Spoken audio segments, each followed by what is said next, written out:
Comme tout voyage en Crète qui se respecte, on commence par Héraclion et le fameux palais de Knossos, qui a une histoire assez incroyable qui est étroitement liée à la mythologie grecque. C'est ici notamment qu'il y aurait le Minotaure qui aurait été enfermé dans un labyrinthe. Et c'est également là qu'a été enfermé Dédale et son fils Icare qui se seraient ensuite brûlé les ailes en essayant de quitter la Crète. Bref, plein d'histoires complètement dingues. En tout cas là on n'a pas trop de chance avec le temps, mais je pense que ça va s'améliorer dès demain. Et voilà, on vous amène avec nous une semaine en Crète. C'est parti. Avec ses 8450 km², la Crète est la plus grande des îles grecques et autant vous dire que niveau paysage, elle a beaucoup à offrir. C'est aussi son histoire qui la rend particulièrement riche. Des récits à mi-chemin entre mythe et réalité, où se côtoient civilisation antique, colonisation et bataille pour la liberté. Embarquez avec nous dans ce voyage pour découvrir nos 10 lieux préférés. Bref, bienvenue en Crète. Commençons par le palais de Knossos découvert fin du 19e siècle. Il aurait appartenu au légendaire roi Minos et à son peuple baptisé, les Minoens, il y a plus de 3000 ans. C'est dans un labyrinthe sous ce palais que Minos, fils de Zeus, aurait enfermé le Minotaure, puis ensuite Dédale, le fameux architecte du labyrinthe. Ce qui est sûr, c'est que la civilisation qui a peuplé ces murs était particulièrement avancée pour son époque. En parcourant les ruines, on découvre aussi des reconstitutions créées par l'archéologue britannique Sir Arthur Evans. Elles ont énormément fait polémique à l'époque car il a pris la liberté de reconstruire et de repeindre certains murs. Ce qui, quelque part, donne un charme tout particulier à ce lieu dont nous sommes littéralement les seuls à profiter en ce mercredi après-midi. Petite pause pour goûter notre première spécialité grecque, un souvlaki. Puis on passe la fin de journée à visiter Héraclion sous un vent digne d'un début de tempête.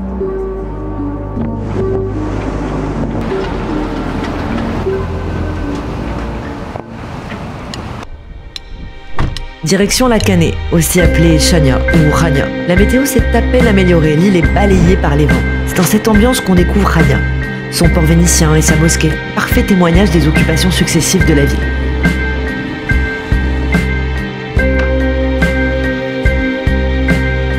Bon, le vent et le froid, ça creuse l'appétit, alors on goûte des pâtes grecques. On n'a pas trop de chance avec le temps parce qu'il fait quand même assez froid. Ce matin à l'auberge, la gérante nous disait que la météo était complètement inconstante, c'est que du coup on pouvait pas trop prévoir. Et là le but ça va être de découvrir la presqu'île juste à côté. Maintenant que le soleil commence enfin à se lever, pour aller voir des criques, des plages, des monastères, etc. On sait pas trop à quoi s'attendre, mais on va se balader avec la voiture, faire des petits stops, s'arrêter, voir ce que ça donne, ça a l'air beau sur les photos. La presqu'île d'Akrotiri est essentiellement composée de plages, de troupeaux de moutons et de monastères, notamment celui d'Agia Triana. Il est toujours en activité aujourd'hui et les moines y produisent et y vendent du vin et de l'huile d'olive.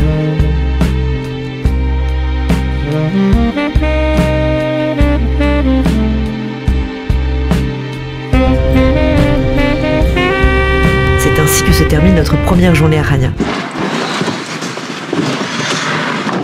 Bienvenue dans ma voiture. Deuxième jour à la Canée. On se dirige vers une plage super connue qui s'appelle la plage Elafonisi, qui est censée être une plage de sable rose. C'est Elafonisi. Elafonisi. J'arrive toujours à prononcer absolument aucun nom de lieu ni de plage. On s'apprête à découvrir une plage de sable rose. Tout à fait. Sauf qu'on a vu les commentaires, apparemment les gens disent que là le sable n'est pas trop rose en ce moment. Mais que l'avantage, c'est qu'il y a moins de monde que d'habitude, parce qu'apparemment c'est blindé l'été. Là, la ville est assez vide, donc je pense qu'on sera plutôt tranquille. Apparemment c'est une des plus belles plages d'Europe même. Selon quand, Pascal Selon Michel, le local guide sur Google Maps. C'est parti pour 1h30 de route en direction du sud. On traverse plaine et canyon et franchement la route est super sympa. Jusqu'à ce qu'on entreaperçoive la mer. On tombe alors sur la fameuse plage Elafonisi, qui, autant vous dire, mérite clairement sa réputation.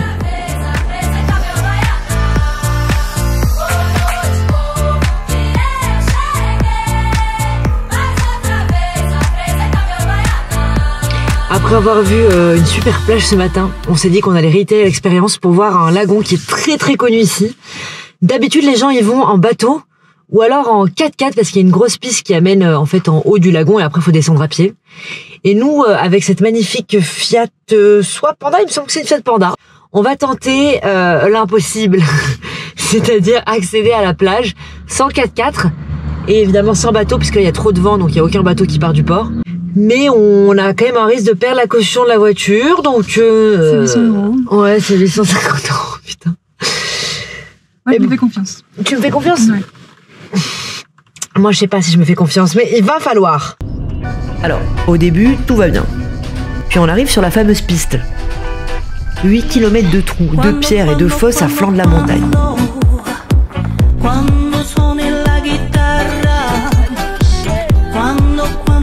En fait, si on reste à 5 km/h, ça peut peut-être passer.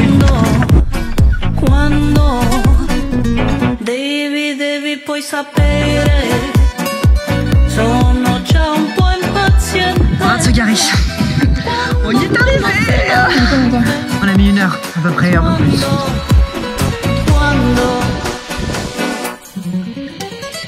Le lagon est vraiment exceptionnel. Ça valait clairement le coup.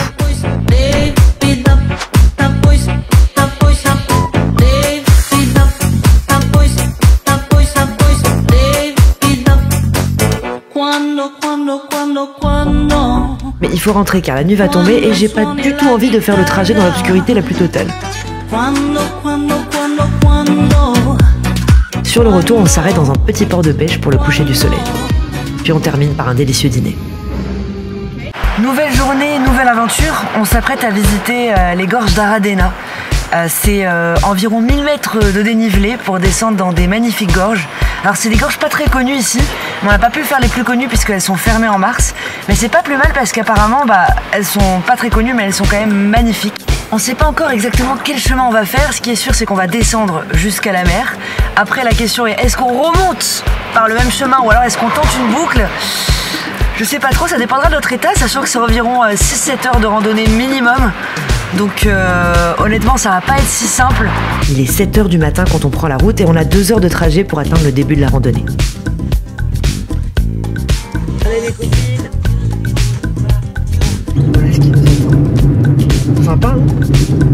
Donc voilà arrivé au début de la randonnée. On mange des petites cacahuètes. Délicieux. Pour se donner de la force. Et il y a voilà. Personne. À part Maëva évidemment. La randonnée débute par des vestiges de l'ancienne cité antique d'Aradena. C'est à ce moment qu'on se rend compte que Maëva a oublié son sac à dos et donc va devoir faire la rando avec un tote bag. Souhaitez-lui bonne chance. Qui a oublié son sac à dos. Du coup on dirait qu'elle va à la plage. Non c'est sympa comme rando. Nos débuts dans la gorge sont plutôt tranquilles mais elles nous réservent bien des surprises. Il faut marcher sur des kilomètres dans une rivière asséchée.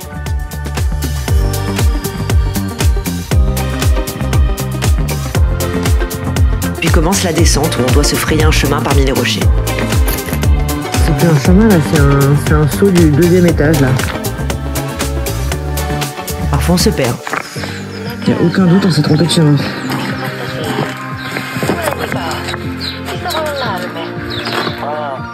Non mais on descend tout ça là.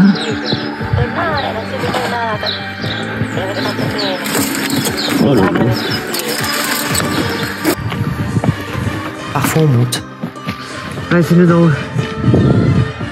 Voilà. Ça c'est les descentes. Bah c'est tranquille hein.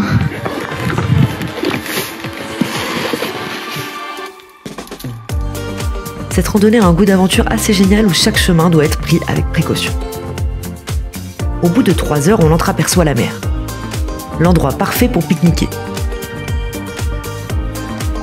L'eau est vraiment cristalline, c'est impressionnant. Ça a l'air bon hein. Délicieux ce que tu nous as préparé là. Je sais pas quel était le projet mais... Voilà, moi ça ressemble un peu plus à quelque chose. Bon, c'est pas tout, mais il faut repartir, car la montée promet d'être épique.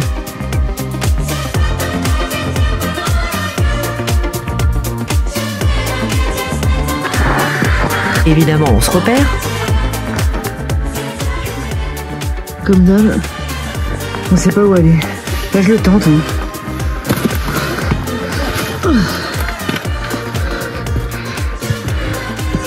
Tu vas aller où? Et on finit par tomber sur un nouveau chemin particulièrement impressionnant. Carrément, à un moment, il faut même utiliser des cordes.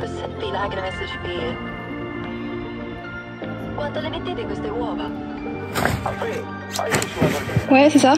C'est ça. Sac. C'est ça. C'est ça. Là, c'est bon, t'es calé. Et donc après, je crie ou je pleure? Et là... Finalement, le retour était beaucoup plus court que ce qu'on avait pensé.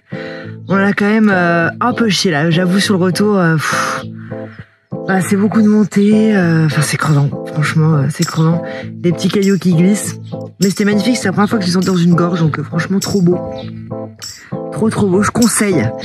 Et là, bah, retour à la Canée. Et voilà, Maëva s'est fait un ami. Comme d'habitude, elle s'arrête dès qu'il y a un chat. Après la randonnée, le réconfort. Le lendemain matin, on se rend dans un village connu pour ses sources naturelles, Arihiroupoli. Elle est construite sur les ruines d'une cité antique appelée Lapa. On peut d'ailleurs y retrouver bon nombre de vestiges, comme ces anciennes tombes romaines à même creuser dans la roche. On vient d'arriver dans la ville d'Arihiroupoli, qui était anciennement appelée la ville de Lapa. C'est une ville qui a une histoire hyper longue, qui remonte jusqu'à l'époque romaine. D'ailleurs, je crois que c'est une des villes les plus anciennes de Crète. Le village est très charmant, en plus il fait super beau, donc c'est hyper agréable. Il y a des ruines un peu partout, de plusieurs époques différentes, de l'époque romaine, de l'époque ottomane, de l'époque vénitienne. On sait pas trop ce qu'on regarde. C'est un petit village qui vaut vraiment le détour. Après une pause café, on déambule dans la ville sous un soleil de plomb. Mais on est vite rafraîchi par les nombreux points d'eau et petites cascades que l'on trouve à divers endroits du village.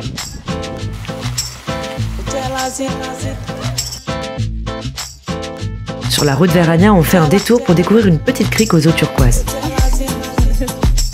On retourne au même restaurant qu'hier pour tester d'autres choses, et notamment l'octopus qui a l'air tellement bon. On dit au revoir à Rania et on reprend la route direction une autre grande ville, Rethymno. Cette ville est surplombée par une forteresse vénitienne, devenue ottomane après la conquête de la ville par ces derniers. C'est notre première visite du matin. On est encore une fois seul pour profiter de la visite de ce plateau balayé par les vents. La vue est superbe. Alors ce qui est incroyable ici, c'est que dans tous les restaurants, ils nous offrent la masse de trucs. Donc parfois c'est de l'alcool, et parfois c'est des petits desserts. Et là c'est des desserts parmi tant d'autres, parce que quasiment à chaque repas, on nous offre des choses. C'est incroyable, les gens ils sont trop gentils, on les trouve bien accueillis. L'après-midi, on file tout droit vers un des monastères les plus réputés de la région, Arkadi. C'est un lieu magnifique, mais pas que. Il a aussi une histoire des plus importantes, parce qu'il est le symbole de la résistance crétoise face aux Ottomans. En 1866, le monastère a été utilisé comme abri après la chute de Rethymno. Les Crétois résistent aux Turcs jusqu'au 9 novembre. Ce jour-là, comprenant que la bataille est perdue, les Crétois mettent en place des barils de poudre dans la cour.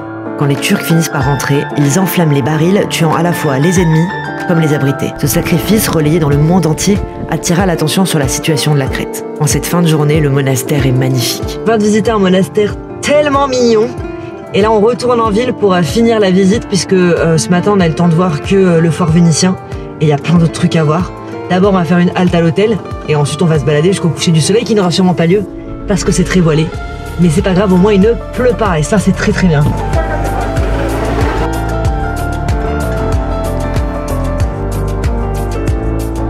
Pour cette dernière journée, on n'a pas de plan précis, simplement de déambuler sur le plateau de la City sur lequel il y a deux choses notables. Les moulins à vent désaffectés, témoins d'une époque où la région nourrissait toute l'île. Et la deuxième chose notable, c'est le mont Dictée et sa fameuse grotte dans laquelle Zeus serait né. Rien que ça, oui. Malheureusement, la grotte est fermée, mais on apprécie quand même la vue sur cette plaine fertile de forme ovale, recouverte de champs et de vergers. Petit arrêt sur la route pour manger. Léger. Bah, ça a l'air délicieux, mais c'est beaucoup trop gros. Après ce repas bien copieux, on passe sur une énorme improvisation d'après-midi. On se retrouve d'abord dans le village de pêcheurs Sissi, très petit mais mignon. Maëva se prend de passion pour un nouveau chat, encore une fois. Puis, sur la carte, on repère une espèce de grotte appelée Andreas Cave et on décide d'aller voir par nous-mêmes. Et la surprise, on tombe sur un petit coin de paradis aux eaux turquoises et à la roche ocre.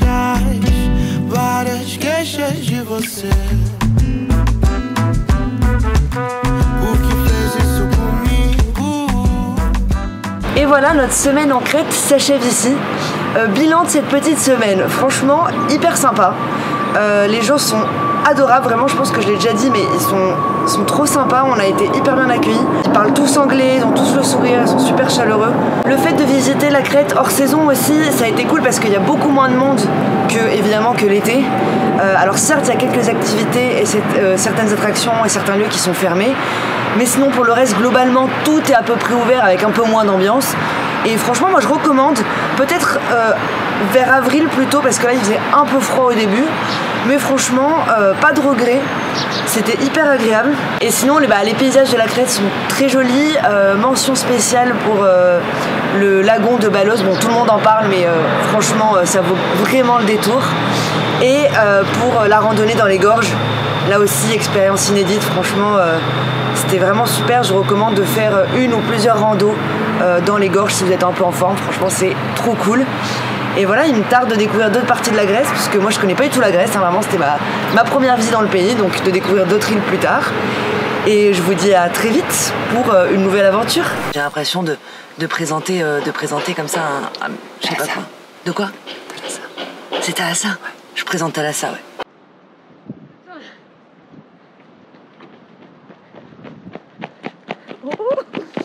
Maëva nous disait qu'elle allait se baigner, mais là... Jamais. L'hôtel, et ensuite on va revisiter... Je sais pas ce que je raconte. Hein. Bon bah c'est parti.